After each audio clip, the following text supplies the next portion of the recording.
family and Hampshire music culture from 1770 to 1820. I have studied the 17 music books owned by the Austens and various archival sources to construct a picture of domestic and public music making in Hampshire. The music books are a combination of printed and manuscript music. The latter has been carefully copied out by hand. 8 of the books belong to the Jane Austen Memorial Trust and are housed at Chawton Cottage and the Hampshire Record Office. 7 books belong to Richard Jenkins, which are on loan at Chawton House, the 18th century resource centre. And I recently discovered 2 belong to Richard Knight, which are also housed at Chawton House. These volumes belong to various female members of the family, as it was the custom from the mid-1750s onwards for ladies to learn a musical instrument, not just as a pastime, but as an attribute in which to improve marital prospects. 6 of the books belong to Jane Austen, and 2 are signed by her sister Cassandra. The wives of Jane's brother Henry signed 4 books, 2 of which belong to his first wife, Elizabeth, and the other 2 belong to his second wife, Eleanor. A further 2 books are signed by Elizabeth Bridges, who was Jane Austen's other brother Edward's wife. I hope you got that. 1 book has the signature of Anne Cooper, who was a family friend. But there are 2 more books whose ownership have yet to be identified. To date, there are 10 printed music books, 5 manuscript books, and 2 which combine printed and manuscript music. I have compiled a performance catalogue as one of the volumes to my thesis, which lists all the pieces in the collection in composer order.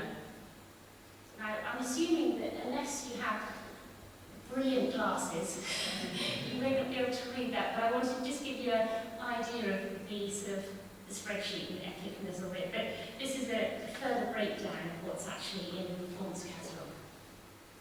Using this information, it is now possible to search composer entries for the first time.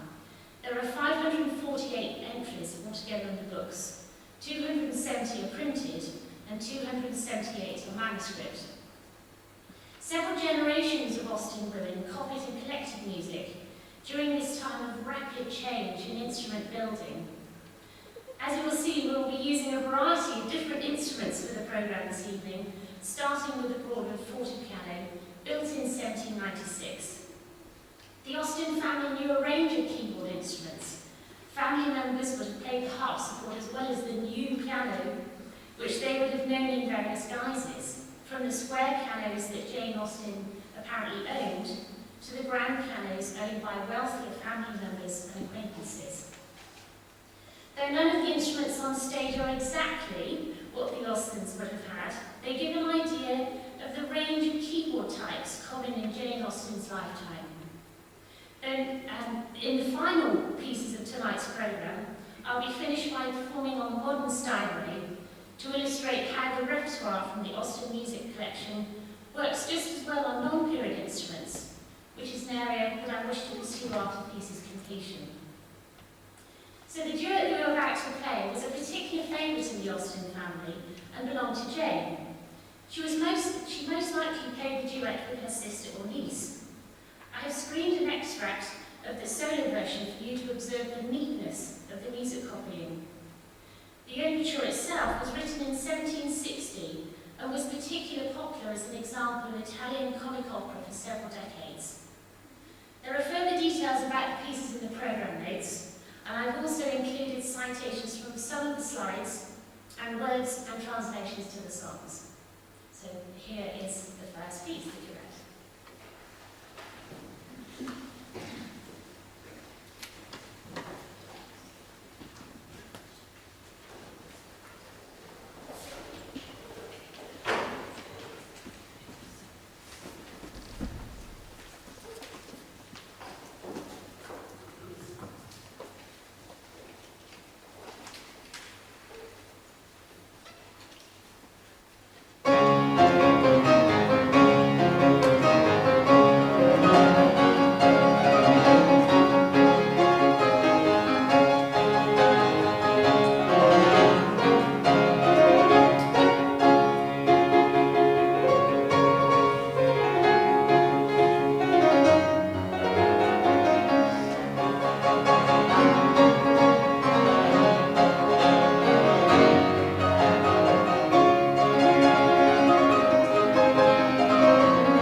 insight into musical taste, including influences, fashions, trends, and individual choice. The music ranges from solo piano music, duets, songs from operas, and harp music.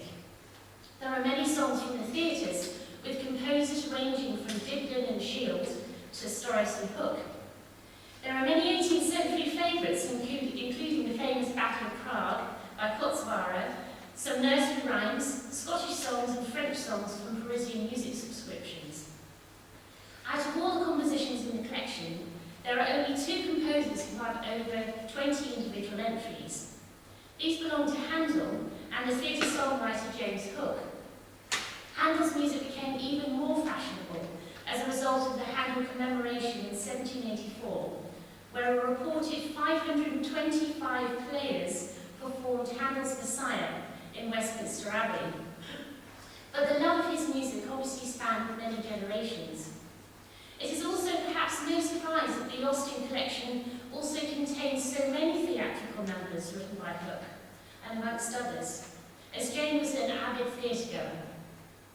We are now going to perform 2 songs from the collection, an aria from Handel's Judas Maccabeus, which was performed at least 7 times in Winchester during Jane Austen's lifetime.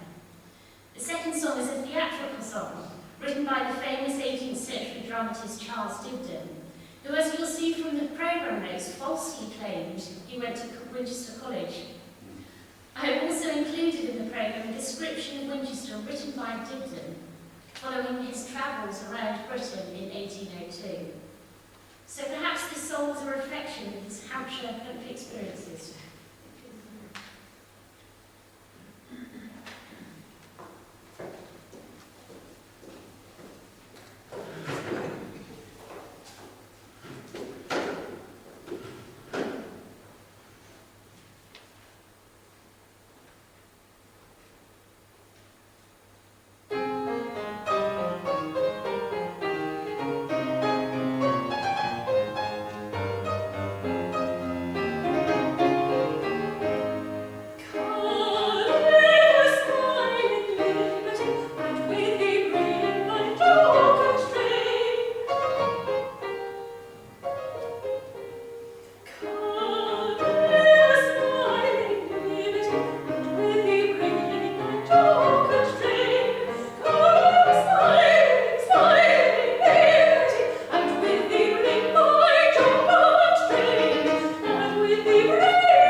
originally written by Lady Caroline Keppel, and Scottish songs were a particular favourite in the 18th century, even to the point when a gentleman's magazine in 1790 reported that perhaps these original Scots songs were rather dubious in origin, being more of an economic spin-off than authentic Scottish songs.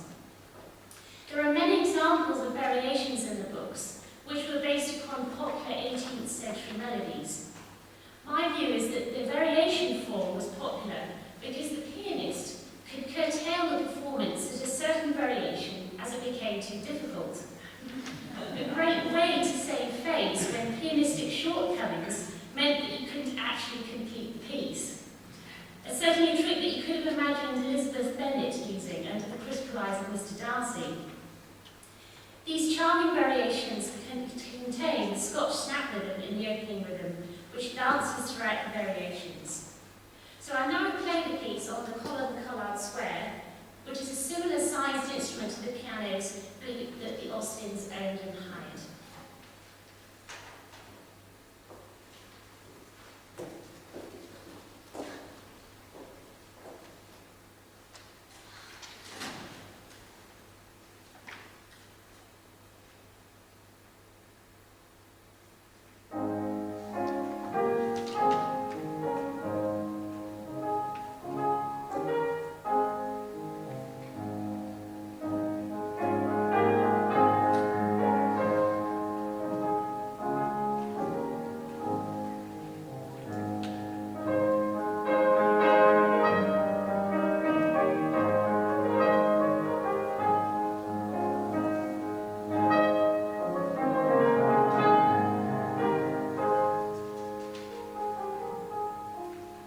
belonged to the Jane Austen Trust, but it is not until when my PhD started in 2008 that the other books have been loaned for viewing and studying. With the help of Janice Brooks and my research, it has been possible to identify these 3 missing songs. This slide contains some of the memoirs of Jane Sneed's Caroline, discussing Jane's favourite songs, and a more complete version is included in the article. The first song by Robert Burns is in manuscript form. In the version of the song that Jane Austen knew, there have been alterations to the text. For example, the words Jean have been changed to Jane, which is one of many charming alterations. The original score contains the vocal line between the 2 staves, implying that the piece would have been sung and played by a solo performer. You don't want to hear me sing. The second song, by Michael Kelly, is an account of a marital quarrel. And this song is the first of 2 songs. I have included the words of both songs in the programme notes so you get a bit of an idea of the 2 songs. The second song we won't sing tonight, but is entitled The Husband's Return, and is where the husband gives his reasons for his infidelity to his long-suffering wife. And the final song belonged to Eliza de Fayed, who is Jane Austen's rather colourful cousin, who married the Comte de Fayed and was forced to flee from France during the Revolution. Her husband didn't make such a lucky escape and was beheaded. And so Eliza later married Jane Austen's brother Henry. During her time in France, she signed up to the monthly Parisian music subscription, from which this fateful song about 2 solid swallows is taken.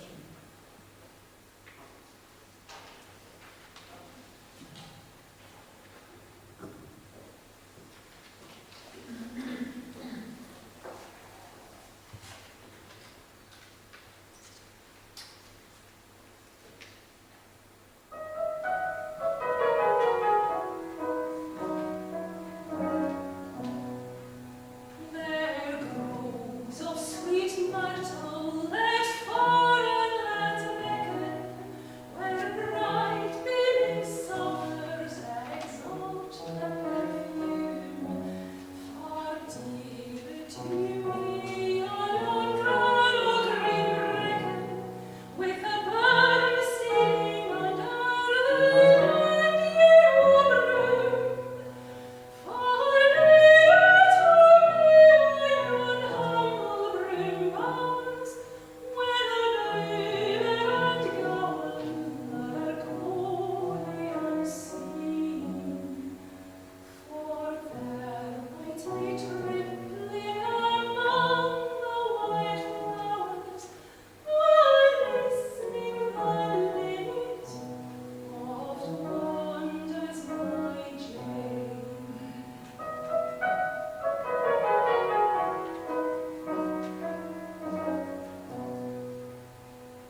existed in the Hampshire Chronicle from 1770 to 1820 in the lifetime of Jane Austen. Again, unless you have really good glasses, that's the sort of highlight of what's in the appendix. After studying the newspaper advertisements, I noticed certain parallels in repertoire between the Austen collection and the concerts in Winchester, in particular the Hampshire Music Meeting. The Hampshire Music Meeting was a 3-day music festival traditionally held in Winchester at the end of September, early October. The first reported festival was in 1761, after which a tradition was established that Handel's oratorios dominated the festival, in particular performances of the Messiah. The festival was traditionally run by the organist and the lay vicars of the cathedral, and players were drafted in from the region to swell orchestral numbers. One such player was the performer and composer John Marsh, whose meticulously kept journals have been carefully edited and indexed. John Marsh was a freelance violinist and composer, in addition to organising the prolific concert series in Chichester. The journals are a fascinating insight into 18th century concert life in Hampshire, and uncommonly for this period, he lists performers, concerts and works performed on an almost daily basis.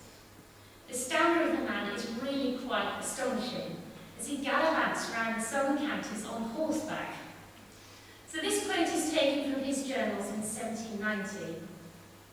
The Winchester Annual Music Meeting being fixed for Wednesday the 22nd and the 2 following days, I thought, as I had now a horse in the stable, I might as well take a ride over and partake of it to see the 2 boys. This is Chichester to the horse, I'm just letting you know. So, accordingly, on the 21st, I rode there, and after dining at Wickham, bumped it over the hills between Waltham and Winton, before I reached which, I was so tired of my long solitary ride that I began to feel happy at being arrived at near the end of it, and to anticipate the pleasure of a dish of tea at the George, with a lounge afterwards at the evening's rehearsal, and the amends I should receive for my journey in the 3 succeeding days of pleasure. On arriving, however, at the inn, I met with a sad damper to my spirits, as I was speaking a good stall for my horse during the 3 days of the music meeting. I found it was postponed for 3 weeks on account of the death of the Duke of Cumberland, of which notices had been put and sent to Waltham and Wickham, etc., which it was a wonder I had not seen. Instead, therefore, of my 3 anticipated days of pleasure, I had now the idea of trotting back to Chichester on the following day.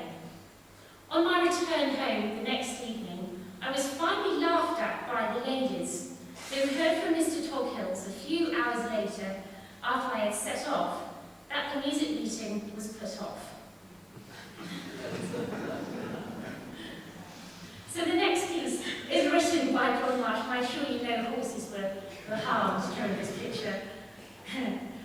And the fact that the piece is contained within the music collection is of particular interest. How did Jane Austen come to know of it? In 1796, Jane writes of practicing for her piano lessons with George Chard. George Chard, as cathedral organist, took over concert organisation in 1797 and was a good friend of Marsh, as they often had meals together when he played in the orchestra. This is perhaps the link between Marsh's piece and its inclusion in the Austen collection. As a regular player in the orchestra, Marsh was all too familiar with the popularity of the singer, and his links to the Hampshire Music Network enabled the piece to be circulated widely. It was originally written to be played on either the organ or the harpsichord, so Vic and I will perform this piece on the harpsichord.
and Jane's nephews both attended the college, so she would have been aware of some of the traditions of college life. With this in mind, it is interesting that the favourite air dolce domum with variations is included in the Austen music collection. As the composer Fisher was an oboist, the variations were adapted, presumably from an ensemble work for the piano by Johann Baptist Kramer. Fisher's connection to Kramer could have occurred whilst being played in the orchestra at the Hampshire music meeting by Kramer's father, Wilhelm, and his brother Franz Kramer, as both Fisher and Kramer are listed as performing together between 1783 and 1786. This air and variations are very close to the original melody composed by Reading. There are also further versions written by the cathedral organist Peter Fussell, who was George Child's predecessor, and a version completed by Child himself at this time, all of which shows the knitted links between music, musicians and the concert scene in London, linking to the provincial scene in Winchester. We'll show the various versions of Dolce Domum so you can compare the melody as it returns throughout this performance.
songs takes the music of Haydn as their theme. The first song, entitled William, was adapted by Thomas Billington from Haydn's Sonata in C major. And the following two songs are taken from the set of canzonettas that Haydn wrote during his second visit to England in 1794. Haydn had the backing of impresario Salomon, who did much to promote Haydn's career and compositions in England. Therefore, when George Chard decided not to perform Handel's Messiah in 1800 and instead performed the recently premiered Haydn's Creation in Winchester, it met with quite a stir. The 1800 concert is particularly poignant, as not only did the repertoire choice radically change, but I have come to the conclusion that it is very likely that Jane Austen came to see this concert, as she describes in her letters, and it is the Miss Morleys instead of the second Miss Crook who were the beauties at the music meeting. As George Chard had been teaching Jane the piano, the Austens would have been aware of the concert events that he was organising. The lead up to the concert was described with great excitement by Marsh and the Hampshire Chronicle. And if we look at the handbill that was sent to subscribers, it lists a rather impressive lineup of musicians, including Salomon, who often led the orchestra in Winchester. The musician listing is very similar to that of the London premiere, where once again Madame Mara was singing. We perhaps are starting to realise that the musicians' network was a very small world. The review from this concert is fascinating, as it is a very interesting glimpse into artistic trends at the beginning of the 19th century. The fact that Handel was favoured above Haydn is certainly reflected in the Austen collection, as there are 20 entries for Handel in comparison to 6 pieces by Haydn. The full concert review is in the programme notes, but here are some extracts for you to read whilst listening to the 3 Haydn songs.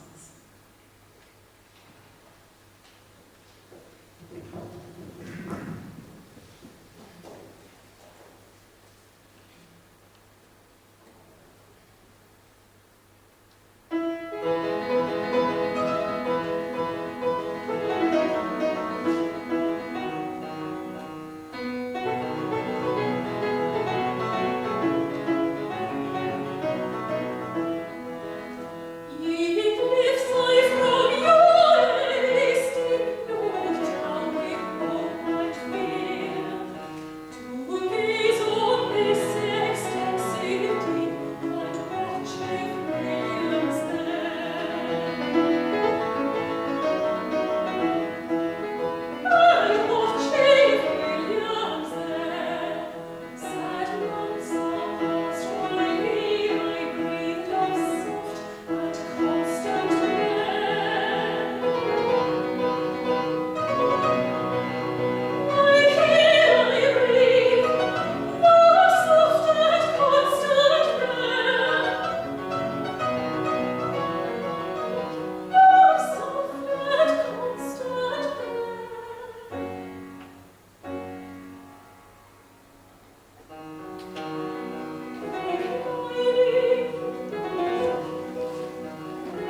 mentioned that we'll come back to the influence of Cranmer on Jane Austen.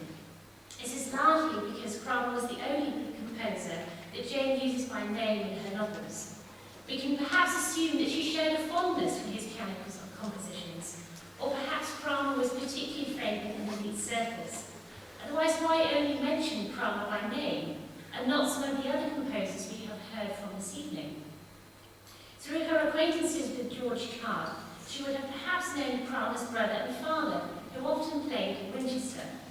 It is also likely that Johann Baptist Cranmer would have visited Winchester due to his adaptation of the Dolce Domen that we have just heard. However, this charming sonata epitomises the style and clarity of Cranmer's keyboard writing. The sonata is entitled Sonata for the Pianoforte, for which is introduced God Save the King. Variations and airs based upon God Save the King were very popular in the late 18th century, and there are 7 examples of these within the Austen collection, perhaps signifying the patriotism seen through the Napoleonic Wars and political unrest in Europe. So we will hear God Save the King, rather amusingly, as the second subject in this sonata.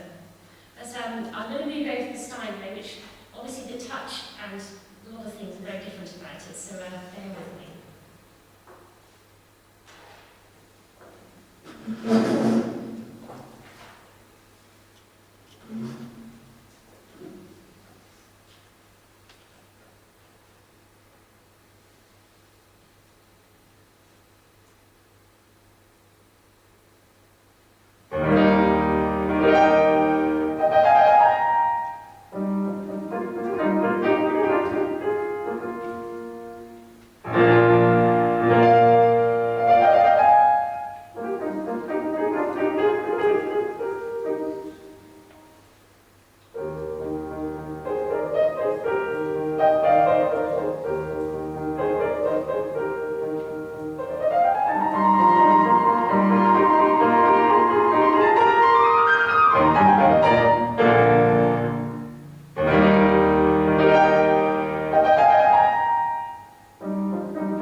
how much Dussek managed to fit into his life, as there is only a mere outline in the programme notes.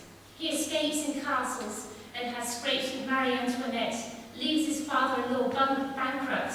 It all makes a rather eyebrow-raising read. So Dussek was often seen performing in Winchester, and in 1792 he married a 16-year-old Miss Corrie, who had gained fame initially as a singer, but later played the harp. In the 1792 programme, housed at the Hampshire Record Office, it is possible to see how she is described as Mrs. Dussek when she's playing the harp and the duet. So before we perform this final piece, I'd like to sincerely thank Helen and Nick for aiding me this evening. I very much hope you've enjoyed this musical journey through the Austen family music collection. But perhaps finally the wise words of Mr. Bennett should conclude this description of Jane Austen's music and the Winchester connection. That will do extremely well, child. You've delighted us long enough. Let the other ladies have time to exhibit.